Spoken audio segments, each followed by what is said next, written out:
Whatever you have to do. However long it takes, promise me you'll find your way home. Furiosa, give me this promise.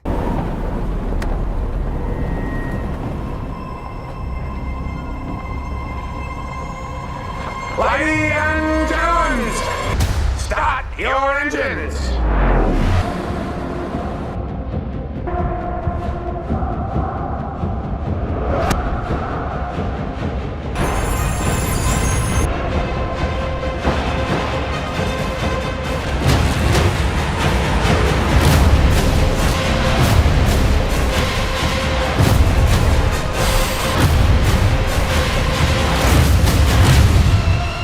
Darkest of angels.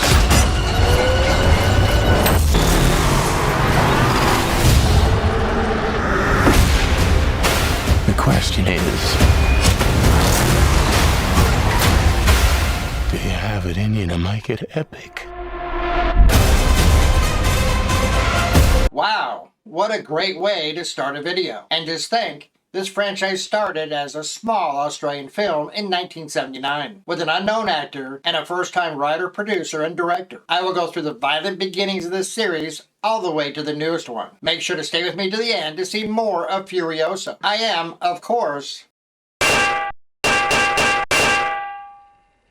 just for the fun of it, I'm going to attempt to use an Australian accent for this video, since it all started in Australia. We'll see how that goes. As Dementis said, ladies and gentlemen, start your engines. It all started with Mad Max. George Miller, the mastermind behind the franchise, was a medical doctor in Sydney. He worked in a hospital emergency room where he saw many injuries and deaths of the types depicted in the film. He met amateur filmmaker Byron Kennedy at a summer film school in 1979. 8 years later, they produced the first film of the franchise. When it came time to cast for the lead role of Max, Miller initially considered casting an American actor for the role, and even traveled to LA. He eventually decided to use lesser-known Aussie actors. Miller's first choice for the role of Max was not who actually got it. The casting director invited a class of recent National Institute of Dramatic Arts graduates to audition for the film. They specifically asked the teacher for spunky young guys. One of these was American-born Mel Gibson, whose audition impressed Miller and earned him the role of Max.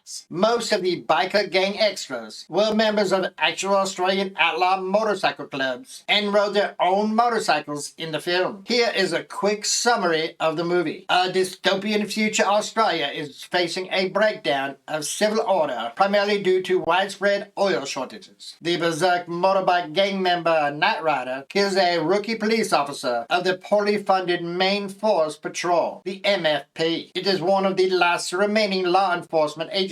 He escapes with his girlfriend in the dead officer's pursuit special. Knight Rider is able to elude the MFP until the organization's top pursuit man, Max Rockatansky, manages to steer him into a roadblock. It resulted in a fiery crash that kills both Knight Rider and his girlfriend. There are multiple incidents between Max and Knight Rider's motorcycle gang. It culminates when Max's wife and infant son are run down, killing his son and putting his wife in a coma with little chance to survive. Driven by rage by the loss of his family, Max dons his police uniform and takes a black pursuit vehicle without authorization to pursue and eliminate the gang. He kills several gang members before being caught in a trap by the gang. Bubba shoots Max in the leg and runs over his arm before Max is able to shoot him with a sawed-off shotgun. The two remaining gang members ride away. Max stumbles to his car and forces one of them into the path of an approaching semi-truck. After a long search, Max finds the last gang member. Max handcuffs his ankle to an overturned vehicle and creates a time-delay fuse with leaking petroleum and a lighter. Max gives him a hacksaw and tells him that he can either saw through the handcuffs, which will take 10 minutes, or his ankle, which will take 5 minutes to survive. The vehicle explodes as Max drives away. This was a great start for the franchise. Okay, you don't have to say it. My Australian accent has a little British sound. Yeah, I know it sucks. I think I'll do the rest with my normal voice. violence. The second film, Mad Max 2, was released in 1981. Warner Brothers decided to release this film in the US, but recognized that the first film was not well known. They decided to change the name to Road Warrior. It received positive reviews and is regarded by many critics as one of the best films of that year. It received a 93% on Rotten Tomatoes. The movie is widely hailed as one of the greatest action movies of all time and one of the greatest sequels ever made. Fan clubs for the film and Road Warrior themed activities continue today. George Miller co-wrote and directed, and Byron Kennedy produced the movie. Mel Gibson returns as Max. He is still haunted by the deaths of his family. He drives a supercharged black V8 pursuit vehicle around the desert wilderness of Australia, scavenging for food and petrol with his Australian cattle dog. He outmaneuvers a group of marauders led by Wes, using his driving skills and a sawed-off shotgun. Max steals some gas from the wrecked vehicles of one of his pursuers and inspects a wrecked semi-trailer. Later, he tries to collect an apparently abandoned gyrocopter's fuel, but is ambushed by the pilot. Max overpowers the man with the help of his dog. He spared his life in return for being led to a working oil refinery the pilot discovered. They arrived during the daily attack on the facility by a motley motorcycle gang. The next day, Max witnesses several cars leave the compound and get chased down by the marauders. He rescues Nathan and strikes a deal to return him to the complex in exchange for fuel, but the man dies shortly after Max gets him back. The leader of the settlers, Papagallo,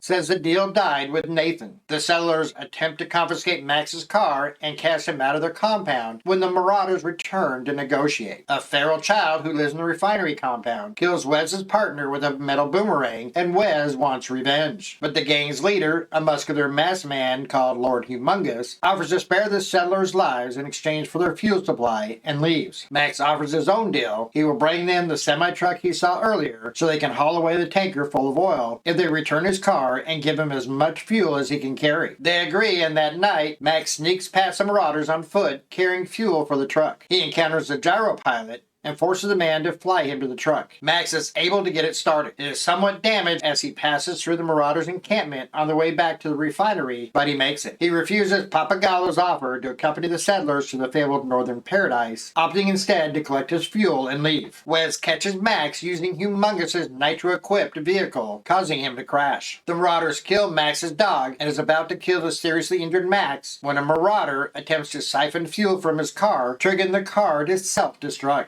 Left for dead, Max is rescued by the gyro pilot and is returned to the compound. Despite his injuries, he insists on driving the repaired truck during the escape. He is accompanied by Papagallo, the gyro pilot, 3 of the settlers, and the feral kid. The marauders pursue the tanker, allowing the remaining settlers to flee their compound in a caravan of smaller vehicles after rigging the refinery to explode. Papagallo and the 3 settlers are killed, and the gyro pilot is shot down. Max turns the truck around, and as he is fighting with Wes, Humongous collides with the truck head-on, killing Wes and himself. The truck rolls off the road, and the surviving marauders survey the scene. They abandon the chase when they see the tanker leaking sand and not gas. As Max carries the feral kid from the wrecked tanker, he sees the sand pouring out. The gyro pilot drives up, and the 2 share a grin as Max realizes the tanker had been a diversion the whole time. They rendezvous with the settlers, who transported the fuel and oil drums inside their vehicles. The pilot becomes the leader of the settlers and takes them north. The feral kid, revealing himself as the film's narrator, relates that he became the chief of the northern tribe when he grew up. He concluded by saying that he never saw the Road Warrior again. Are you still with me? I hope you're still watching. We're at the halfway mark with this 3rd movie. Mad Max Beyond Thunderdome came out in 1985. George Miller continued to direct, produce, and co-write for this installment. Mel Gibson also returns, but it is his last one in the franchise. Tina Turner joins the cast. Thunderdome was the first Mad Max film made without producer Byron Kennedy, who had been killed in a helicopter crash in 1983. Miller was hesitant to continue without his producing partner, stating he was reluctant to go ahead. And then there was a sort of need to. Let's do something just to get over the shock and grief of all of that. There is a title card at the end of the film before the credits roll that reads, for Byron. The story starts with Max crossing the desert in a motor vehicle pulled by camels. An airborne bandit, Jedediah, and his son attack him and steal his vehicle. Max follows them to a trading post called Bartertown. He is refused entry because he has nothing to trade, but he impresses the local officials with his toughness. The founder and ruler of the town, Anti-Entity, offers to resupply him if he completes a task. She explains that Bartertown's precious energy comes from a subterranean refinery called Underworld that turns pig feces into methane. The refinery is run by a resourceful dwarf called Master, who rides around on Blaster, his giant bodyguard. Master Blaster has begun to challenge Auntie for control of Bartertown. She wants Max to kill Blaster so she can more easily subvert Master to her will. Max infiltrates Underworld to size up Master Blaster and befriends Pigkiller. When Master Blaster learns his newly acquired vehicle belonged to Max, he forces Max to disarm a booby trap. In doing so, Max sets off his alarm and discovers that Blaster is hypersensitive to high-pitched noises. Back on the surface, Andy tells Max that, by law, conflicts in Bartertown are resolved by a fight to the death in an arena called Thunderdome. Max publicly accuses Master of stealing his vehicle, and a battle is scheduled against Blaster. The giant dominates until Max blows a whistle, which makes Blaster grab his head in pain. Max knocks Blaster's helmet off and prepares to kill him, but relents upon seeing that Blaster has an intellectual disability. Max reveals Auntie's plot, and Master threatens to shut down the refinery, so Auntie has Blaster killed. She is then able to terrorize Master into keeping the refinery running. For breaking a deal, Max is bound, placed on a horse, and sent to the wasteland. It is his punishment determined by the spin of a wheel. When the horse collapses from exhaustion, Max frees himself and continues on foot until he also collapses. A warrior girl called Savannah Nix finds Max near death and hauls him back to her home, an oasis called Planet Earth, populated by a primitive tribe of teenagers and children. The children are descended from survivors of a crashed 747, some of whom left to seek help and never returned. They believe Max is the pilot, Captain Walker, come to fix the airplane and fly them to the fabled Tomorrowland. Max denies he is Walker and insists there is no longer any civilizations like that in their stories. A group of kids led by Savannah wants to attempt the journey to Bartertown, but Max stops them and has them tied up, saying everyone should go on living in the oasis. During the night, the kids escape. Max agrees to bring them back, taking a few members of the tribe along. Both parties are in bad shape by the time he catches up. Out of supplies, Max is forced to lead them back to Bartertown. They sneak into Underworld and, with Pigkiller's help, free Master. They escape in a modified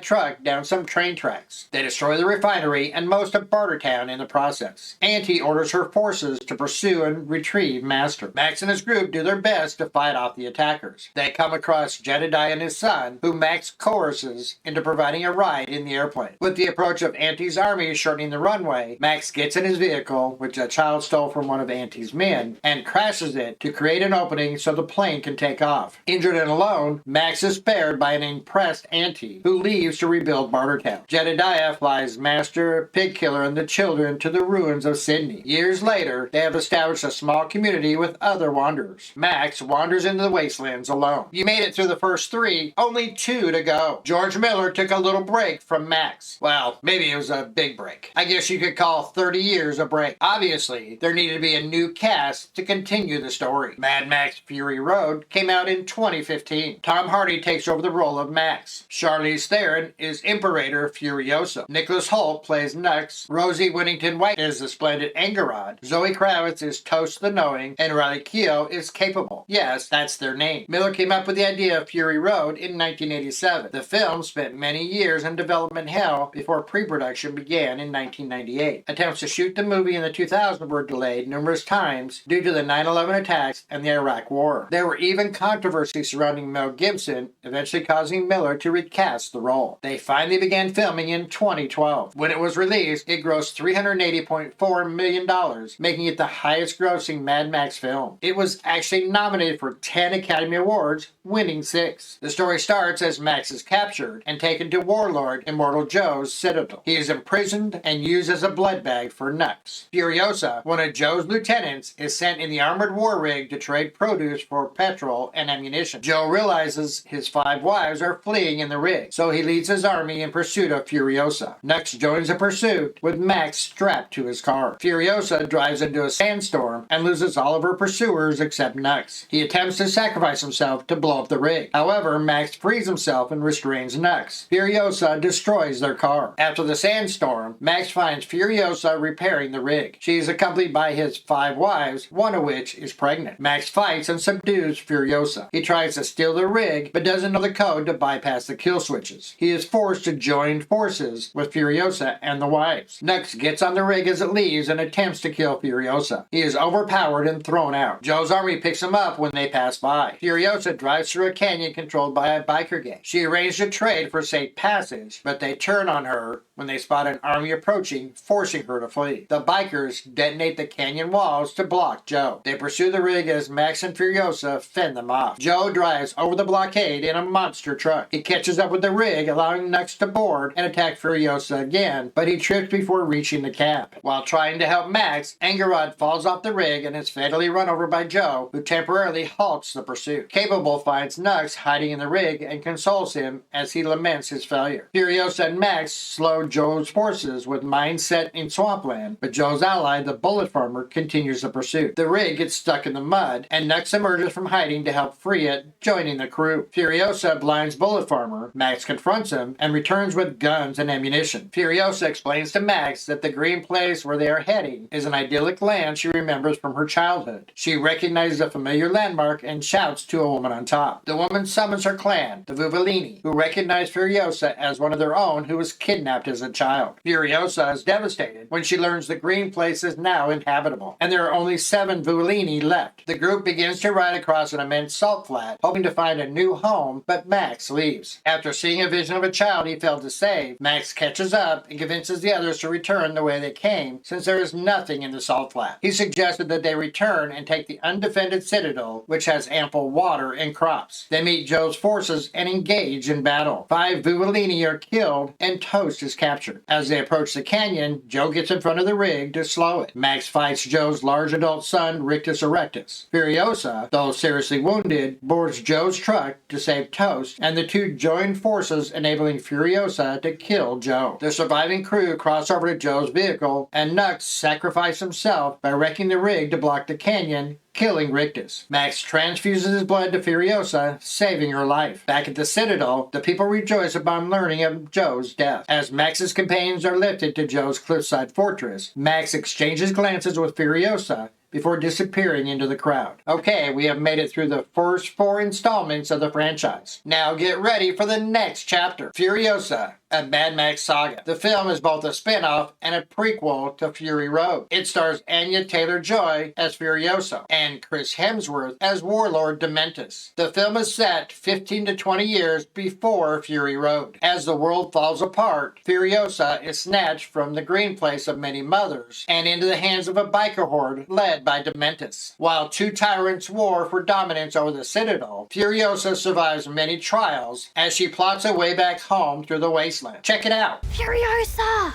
We've come too far. Furiosa!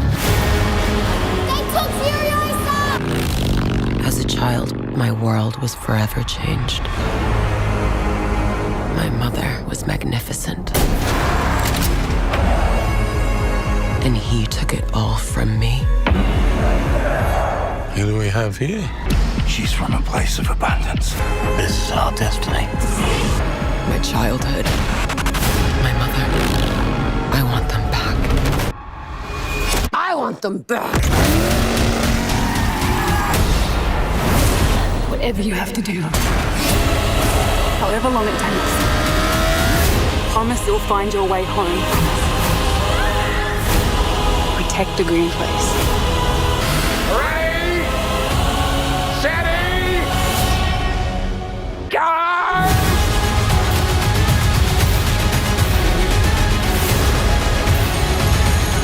Where are you going? So full of hope. There is no hope. If you find him, he's mine.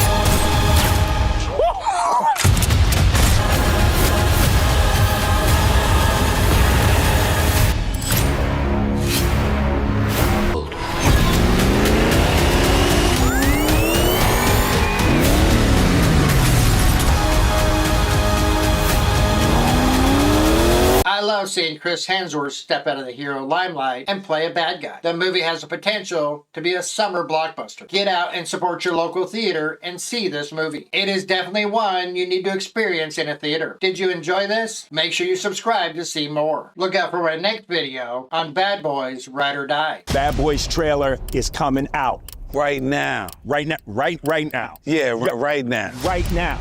Right now. Check it out. It's hot. Come on, Mike, slow down. We are late. My stomach, Mike. I need a ginger ale. Is that Skittles on the counter, Marcus? This ain't mine, Mike. Yes, it is. Shut the fuck up. Marcus, get in the car. He has a gun to my head. Want to deal with him? You want to deal with me? Call 911. Aren't you the police? You ate my snacks, didn't you? You need to get a job. I'm a U.S. Marine, sir. Well, then you need to deploy. Captain Howard is being framed. Let's go. What the hell? He's texting us from the other side. No, he's not, Marcus. Y'all are some terrible fucking fugitives. I need nasty Mike. Bad boy.